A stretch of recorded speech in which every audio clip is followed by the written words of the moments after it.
Welcome to Real English Podcast. I'm Annie. And I'm Brendy. Before we dive in, please take a second to like, subscribe, and share the Real English Podcast with your friends. Wait, let me just add this. If it feels a little fast, that's okay. This is real, everyday American English. You'll hear it again more clearly later, so take a breath and just enjoy the moment. Exactly. Just, relax. We are so glad you're here with us. Today we are doing a deep dive into some really common workplace and telephone English phrases. Right. Because learning English isn't just about memorizing a dictionary. It's about understanding how native speakers actually communicate. Yeah, and native speakers use a ton of idioms at work. They really do. And an idiom is just a phrase where the literal words don't match the actual meaning. Which can be so confusing. It's like you understand every single word, but the sentence still makes zero sense. Oh, absolutely. Yeah. It happens to everyone. So today, we are going to act as your language coaches. We'll guide you step by step. Let's start right at the beginning. You get a new job, you walk into the office on your very first day, and your manager says they want you to hit the ground running. Hit the ground running. If you just think about the words, it sounds kind of dangerous, doesn't it? It really does. I mean, I picture someone jumping out of a moving car or an airplane. Right. Like their feet hit the dirt and they instantly have to sprint just to keep from falling over. And historically, that's actually where the phrase comes from. Yeah, it has military roots. It was used to describe soldiers dropping out of moving vehicles or helicopters. Oh, wow. So they literally had to hit the ground running to be safe. Exactly. They were dodging actual bullets. But today, in a normal desk job, it means something a little different. Yeah, thankfully no bullets at the office. Mm-hmm. Today it means to start a new job or project with a lot of energy and enthusiasm. Right. It means you don't need a really long training period. You just show up and start doing good work right away. It's like a racehorse bursting out of the gate at the start of a race. Or, a kid on the very first day of summer vacation. Just pure, full-speed energy. I like that image better. It's very common in the modern tech industry, right? Oh, definitely. Tech companies move so fast. They love efficiency, so they really expect you to hit the ground running. I kind of want to push back on that, though. Oh. Well, sometimes hitting the ground running just feels like an excuse for bad management. Like they're saying, we aren't going to train you, so just figure it out yourself. That is a very fair point. It can definitely feel a little stressful for new employees. Yeah, it sounds like a quick way to get stressed out and burn out. It can be, but in a healthy company, they aren't asking for perfection on day one. They just want you to try. Right, like making small mistakes to learn the system. Exactly. They might even use a strategy called time boxing to help you. Time boxing, what's that? It's a really simple idea. You get a box of time, maybe 30 or 60 minutes, to try and solve a problem completely by yourself. Okay, so you work alone for a little bit. Right. But the moment the time is up, you have to stop and ask your team for help. Oh, I love that. So you are working hard, but you aren't completely alone. Exactly. It balances independence with teamwork. Let's practice saying our phrase now. I'll speak slowly. Repeat after me. Hit the ground running. Take a second to try it out loud.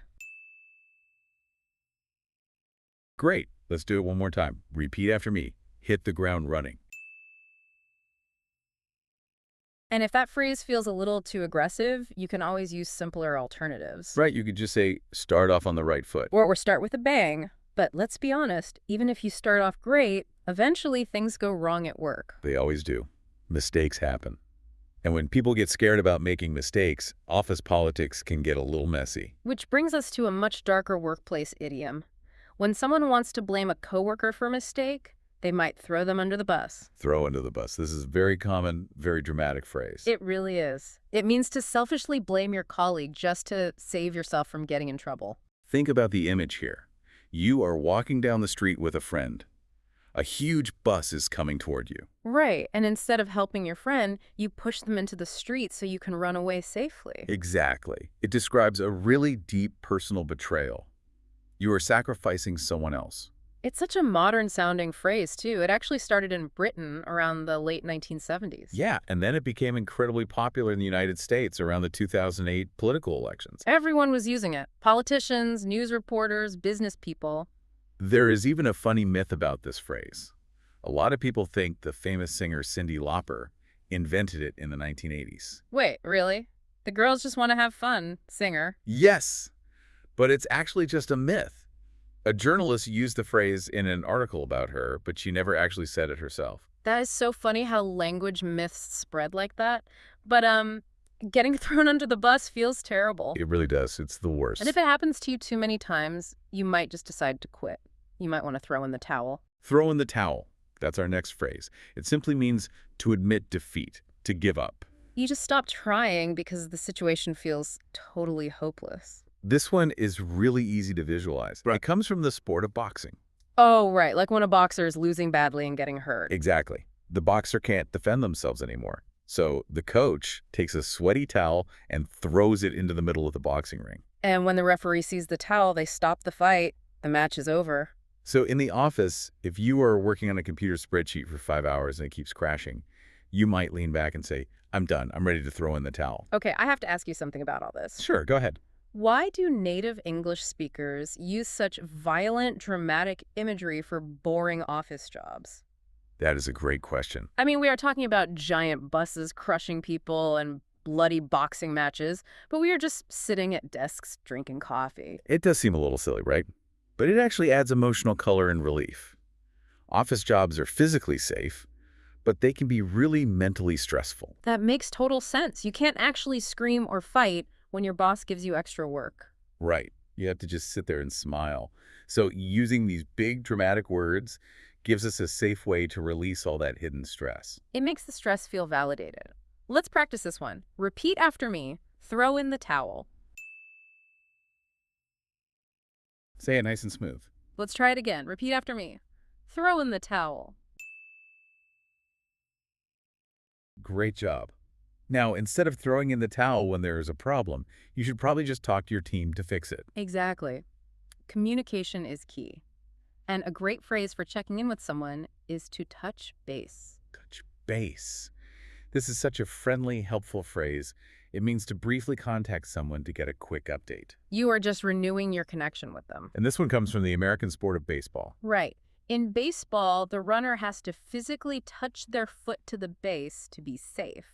It's just a quick, momentary connection. It's like a quick high five of information. But why not just say, let's have a meeting? Well, the word meeting can sound scary in an office. A meeting usually means a long-time commitment. Oh, I see. A meeting sounds like it will take 3 hours and be really stressful. Exactly. But if I say, let's touch base tomorrow, I'm telling you, don't worry, this will only take 3 minutes. It's very polite. And speaking of being polite, talking on the office phone is where politeness is super important. Oh, absolutely. On a phone call, people can't see your face or your smile. You only have your words to show respect. So let's do a realistic, slow role play of an office phone call. This will show you exactly how native speakers handle it. Sounds perfect. Let's set the scene. You are calling my office to touch base with a manager named Mr. Jones. But Mr. Jones isn't going to be there, right? Right. I'll answer the phone for the office.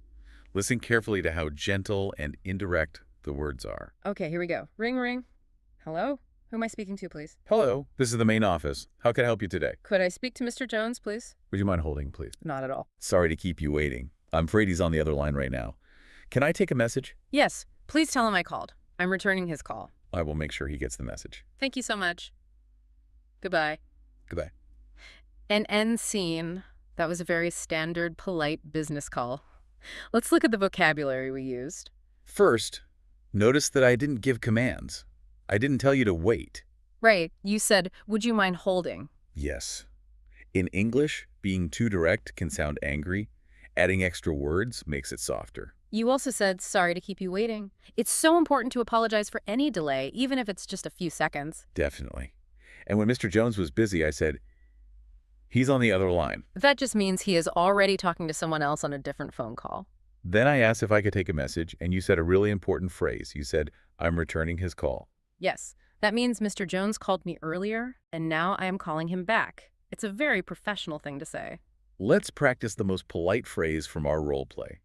Pay attention to how it sounds like a polite question. Repeat after me. Would you mind holding, please? Just give it a try. Let's do it once more. Repeat after me. Would you mind holding, please? Wonderful. Now, our role play went perfectly. But in the real world, technology fails us all the time. Oh, constantly. And it can be really hard to explain phone problems in a new language. So let's go over some simple troubleshooting vocabulary. Let's start with connection issues. If you call a number and it just rings and rings or nothing happens, you can say, I can't get through. Right. And what if you hear a fast beeping sound? That means they're talking to someone else. In America, we say, the line is busy. And just so you know, if you're talking to someone in the UK, they usually say, the line is engaged. Good to know. But what if the number doesn't even exist anymore? If the company closed down, you might hear a message saying the number is unobtainable. But mostly, problems happen when someone actually answers, but the sound quality is terrible. Exactly. Like if their voice is super quiet, what do you say? You say, could you speak up, please? It's a bad line. To speak up just means to talk louder. And what if they are driving and the mobile phone signal is weak? You only hear parts of their words. In that case, you tell them you're breaking up. Which sounds like a romantic relationship ending. But for a phone call, it just means the digital signal is bad. And if the signal completely dies and the call ends, you call them back and say, I think we got cut off.